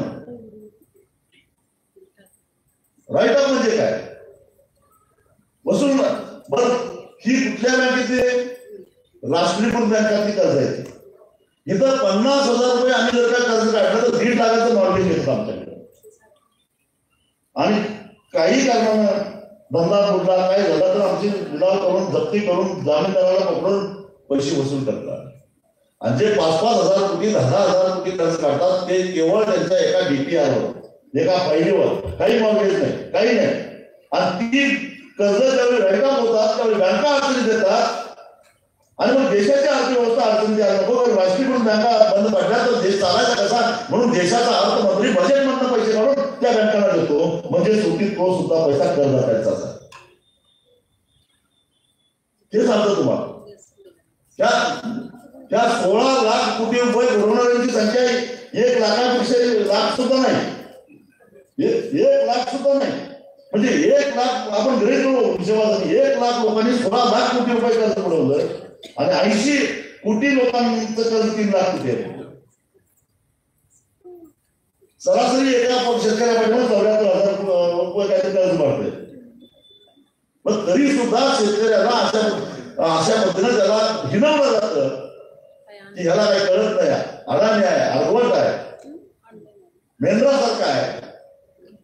तो मेंढरासारखा नाही, त्याला व्यवस्थेनं गुलाम बनवलेला आहे. आधुनिक काळातली ही वर्ण व्यवस्था आहे. आणि ह्या वर्ण व्यवस्थेमध्ये खितपत पडलेला हा गावातला शेतकरी आहे. ज्यांची सहृदयता अजून जिवंत आहे त्यांनी त्या शेतकऱ्यांच्या मागे उभं राहायला पाहिजे असं मला प्रामाणिकपणानं वाटतं. आणि हे सारं साहित्यामध्ये आलं पाहिजे अशी आमची तळमळ आहे. मी मोठ्या आशेनं या साहित्य संमेलनाला का आलो तर हे सारं चित्र साहित्यामध्ये उमटलं पाहिजे. पण दुर्दैवानं काय आहे आजकाल साहित्य निर्माण होतं. मी स्पष्ट बोलतो थोडं माफ करा, ते पुरस्कारासाठी होतं. आजकाल साहित्य निर्माण होतं ते पुरस्कारासाठी. नाहीतर शरद जोशींच्या पुस्तकाला कधी पुरस्कार मिळणार नाही कारण ते हिताचं नाही आहे. महात्मा ज्योतिबा फुलेंचा शेतकऱ्यांचा आसूड अगदी नाईला म्हणून वाचलं लागतं कारण ते बटबटीत सत्य मानत असत. काहीतरी पुरस्कार मिळवला नाहीतर सरकारी कमिटीवर वर्णी लागावी ह्याच्यासाठी साहित्य लिहिलं जातं असं माझं स्पष्ट मत आहे. असलं साहित्य आम्हाला नको. आमचं जगणं, आमचं मरणं, आमचं झिजणं हे खऱ्या अर्थानं साहित्यामध्ये उतरलं पाहिजे आणि त्याच्याबद्दल उत्तर सुद्धा साहित्यामध्ये सापडलं पाहिजे. कारण जे न देखे रवी ते देखे कवी असं म्हटलं जातं. पण तुमच्या अंतर्चक्षूने हे सगळं बघून त्याच्यातून आम्हाला काय मार्ग सांगता येतो का? जे दिल्लीत बसलेत, मुंबईत बसलेत त्यांच्या अंतरात्म्याला साथ घालता येईल का यासाठी साहित्य निर्माण झालं पाहिजे. जे प्रस्थापित आहेत ते असं काही साहित्य निर्माण करणार नाहीत किंवा नवोदितांच्याकडनं अपेक्षा व्यक्त करायला काय हरकत आहे. कारण यातले सुद्धा बरेच जण शेती शिक्षण सम्राटांना पिढले जाणार आहेत, नाटले जाणार आहेत. या सगळ्या हे सुद्धा सुशिक्षित आहेत. अनेक नवोदित साहित्य जसं दलित साहित्य कसदार झालं, दमदार झालं तसं ग्रामीण साहित्य सुद्धा अजून दमदार होणं गरजेचं आहे. आणि ते दमदार करण्याची शक्ती निश्चितच तुमच्यामध्ये आहे, ती तुम्ही वापरावी एवढी अपेक्षा व्यक्त करताना सांगतो. धन्यवाद. शेतकऱ्यांचे प्रश्न, शेती, माती, इथल्या व्यवस्थेमुळे, इथल्या राजकीय अराजकीय व्यवस्थेमुळे शेतकऱ्यांची झालेली अवस्था, शेतकऱ्यांचे प्रश्न, हमीभाव, तंत्रज्ञान, इव्हन साहित्यिकांनी शेतकऱ्यांच्या शोषणाविरुद्ध, व्यवस्थेविरुद्ध का लिहिलं पाहिजे अशा व्यापक स्तरावर व्यापक मांडणी खऱ्या अर्थानं कृषक समाज काल, आज आणि उद्या त्याच्यामधली स्थित्यंतर कशी बदलत आहे, भूमिका काय आहेत आणि साहित्यिकांनी खऱ्या अर्थाने का लिहिलं पाहिजे यावर तुम्ही खऱ्या अर्थाने या विषयाला न्याय दिला. शेतकरी संघटनेच्या माध्यमातून तुम्ही संघर्ष घेऊन शेतकऱ्यांना न्याय देण्यासाठी काम करतच आहात, पण या विषयाला सुद्धा तुम्ही आज परिपूर्ण न्याय दिला, त्याबद्दल मी साहित्य परिषदेच्या वतीनं आपल्याला मनापासून धन्यवाद देतो. आता आज या परिसंवाद कार्यक्रमामध्ये, परिसंवादाच्या या सत्रामध्ये आज विशेष पाहुणे म्हणून प्रसिद्ध उद्योजक माननीय पोपटराव सावंके सर, माजी जिल्हा परिषद सदस्य सविनय कांबळे सर, त्यानंतर स्वाभिमानी शेतकरी संघटनेचे जिल्हाध्यक्ष देवानंद पाटील सर उपस्थित राहिलेले आहेत. तर मी अखिल भारतीय साहित्य परिषदेच्या वतीनं त्यांचं सहर्ष स्वागत करतो. त्याचप्रमाणे विकास भोसले सरांना अशी विनंती करतो की त्यांनी सन्मान चिन्ह देऊन त्यांचा सत्कार करावा. सर, कुठलाही कार्यक्रम पार पाडायचं म्हटलं, कुठलंही संमेलन असो, कुठलाही कार्यक्रम असो, तर त्यासाठी त्या कार्यक्रमाच्या यशस्वीतेसाठी बरेच हात राबत असतात आणि या सगळ्या कार्यकर्त्यांचा, या पदाधिकाऱ्यांचा, या राबत्या हातांचा खरं तर मान्यवरांच्या हस्ते सत्कार होणं, सन्मान होणं हे महत्वाचं आहे. आणि म्हणूनच आमचे जे पदाधिकारी आहेत त्या साहित्य संमेलनाच्या यशस्वीतेसाठी एक 1.5-2 महिन्यापासून कायम काम करत होते, राबत होते. अशा सगळ्या पदाधिकाऱ्यांचा आता सन्मान मान्यवरांच्या हस्ते होणार आहे. तर मी संदीप पवार, सातारा जिल्हा अध्यक्ष अखिल भारतीय मराठी साहित्य परिषद, त्यांच्या पत्नी आज इथे उपस्थित आहेत, परिणिता संदीप पवार, आणि सर उपस्थित नाहीयेत, कामासाठी सर दुसऱ्या ठिकाणी गेलेले आहेत. तर मी परिणिता ताईंना विनंती करतो की त्यांनी विचार मंचावर यावं. परिणिताईंचा सत्कार मान्य खासदार राजू शेट्टी साहेबांच्या हस्ते होतोय. तर मी शेतकरी संघटनेचे, स्वाभिमानी शेतकरी संघटनेचे नेते आणि माजी खासदार राजू शेट्टी साहेबांना विनंती करतो की त्यांनी आमच्या कार्यकर्त्यांच्या पाठीवर कौतुकाची थाप द्यावी आणि या कार्यकर्त्यांचा यथोचित सन्मान करावा. यानंतर पुढचं नाव आहे सुवर्णा पवार आणि सुवर्णा वाघमारे. संमेलनासाठी साहित्य परिषदेची जेवढी साहित्य संमेलन होतात यासाठी तुमचा सक्रिय सहभाग असतो, विशेष सहकार्य असतं. तर या दोघींना मी विचार मंचावर निमंत्रित करतो. आणि सुवर्णा वाघमारे, सुवर्णा पवार त्यांनी विचार मंचावर यावं. शेट्टी साहेबांना आणि राजे पवार साहेबांना मी विनंती करतो की थाप देऊन आमच्या कार्यकर्त्यांचा सन्मान करावा. त्याचबरोबर पलूस तालुका अध्यक्ष, अखिल भारतीय मराठी साहित्य परिषदेचे पलूस तालुका अध्यक्ष संदीप पवार आज इथे उपस्थित आहेत. त्यांनाही मी विचार मंचावर याची विनंती करतो. वस्ताद चंद्रकांत धोत्रे, सोलापूर युवा अध्यक्ष, त्यांनी विचार मंचावर यायचं आहे. वस्ताद चंद्रकांत धोत्रे, सोलापूर युवा अध्यक्ष, त्यांनी विचार मंचावर यायचं आहे. त्याचबरोबर आमचे राष्ट्रीय खजिनदार फुलचंद नागकर, त्यांनाही मी विनंती करतो त्यांनी विचार मंचावर यायचंय. नवनाथ गायकर, प्रसिद्ध ग्रामीण कवी आहेत आणि विशेष म्हणजे आज त्यांचा वाढदिवस आहे. आमचे ते पदाधिकारी आहेत, त्यांनाही मी विनंती करतो की त्यांनी विचार मंचावर यावं.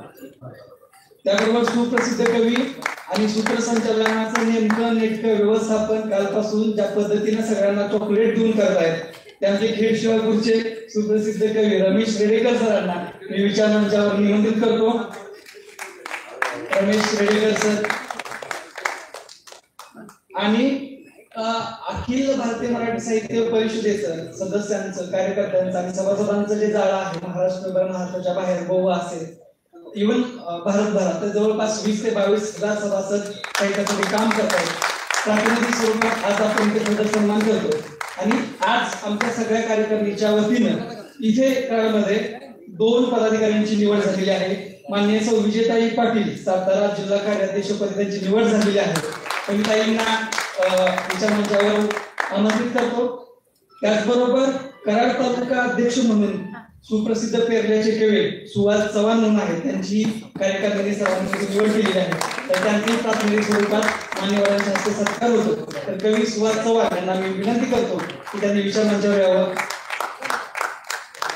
कवीची साहित्यिकांची संमेलनामध्ये भूमिका महत्वाची असतेच, पण कुठलेही साहित्य संमेलन असो, कुठलाही कवीचा कार्यक्रम असो, कवी संमेलन असो, या मागे राबते हात जे पदाधिकारी असतात त्यांचा सन्मान व्हावा आणि तो तुमच्यासारख्या कार्यक्रम लोकांच्या हातून व्हावा, या कार्यक्रमाचं मुख्य प्रयोजन आताच आहे.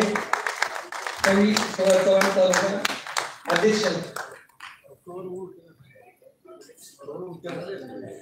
हो धन्यवाद. मान्यवरांना मी विनंती करतो की आपण आसनस्थ व्हावं आणि आता या परिसंवादाचा आणि औपचारिकपणे या साहित्य संमेलनाचा समारोपातील आभार मानण्यासाठी, सगळ्यांना आभारासाठी, आभार व्यक्त करण्यासाठी अखिल भारतीय मराठी साहित्य परिषदेचे पश्चिम महाराष्ट्राचे कोल्हापूर विभागाचे जे अध्यक्ष आहेत माननीय विकास भोसले सर, ज्यांच्या माध्यमातून मुख्य आयोजक असून त्यांच्या माध्यमातून कराड नगरीमध्ये हा प्रयोग यशस्वीपणे संपन्न झाला.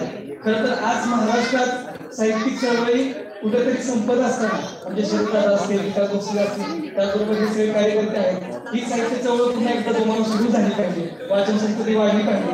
साहित्यिक मग तो नवोदित असो किंवा लिहायचा प्रयत्न करत असो, सगळ्यांना एक विचार मिळाला पाहिजे. म्हणून खरं तर या साहित्य संमेलनाचा नियोजन आणि आम्ही प्रयोग करत असतो. यासाठी मी विकास भोसले सरांना अशी विनंती करतो की त्यांनी जाहीरपणे सगळ्यांचे आभार मानावेत. या आभाराचं सत्र हाती आभाराचा सत्कार आहे ज्यांनी हे लाईव्ह केलं संपूर्ण फोटोग्राफी व्हिडिओ शूटिंगचं कालपासून प्रचंड मोठं निर्णय घेतले. सुरेश पवार यांचा सत्कार शेट्टीसाहेब तुम्ही करावा असं विनंती आहे. सुरेश पवार हो नंतर कवी संमेलन आहे लगेच. या सुरेश पवार या मिळेल घ्या महत्वाचं हा चालू आहे. महत्वाचं ज्यांनी संपूर्ण व्हिडिओ शूटिंग केलं संपूर्ण या कार्यक्रमाचं सुरेश पवार, मिलिंद मोहिते. कारण मी पत्रकार असल्यामुळं यांचं दुःख काय तुम्हाला माहिती आहे. शेट्टी साहेब जर 12-13 तास कंटिन्यू या फोटो घ्या तुमचा.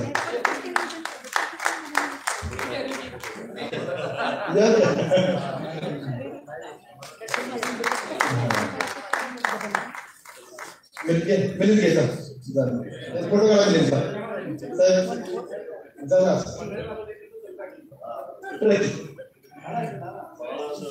घ्या फोटो घ्या. मिलिंद साहेब 12 तास उभं राहून माहिती तुम्ही खरंच वगैरे काय नेते आहात साहेबांनी फक्त 2 मिनिटं बसा. आभार मानतो संपला काय मला फक्त शेवट गोड व्हावा. अखिल भारतीय मराठी साहित्य परिषदेच्या वतीनं घेण्यात आलेल्या 31व्या अखिल भारतीय नवोदित मराठी साहित्य संमेलनाचं खरं तर हे समारोपाचं मी आभार मानतोय. यानंतर सुद्धा कवी संमेलन होणार आहे रात्री 12 वाजेपर्यंत. हे औपचारिक फक्त आहे, पण खरं तर शेट्टी साहेब तुम्ही आमच्यासाठी माझ्यासारख्या पत्रकारांसाठी खूप मोठा आदर्श आहात. मी काय सांगतो समारोप तुमच्या हस्ते होतोय याचा आनंद का होतोय ते सांगतो. एक चळवळीचा नेता कसा असावा तर तो राजू शेट्टी साहेबांच्या सारखा असावा.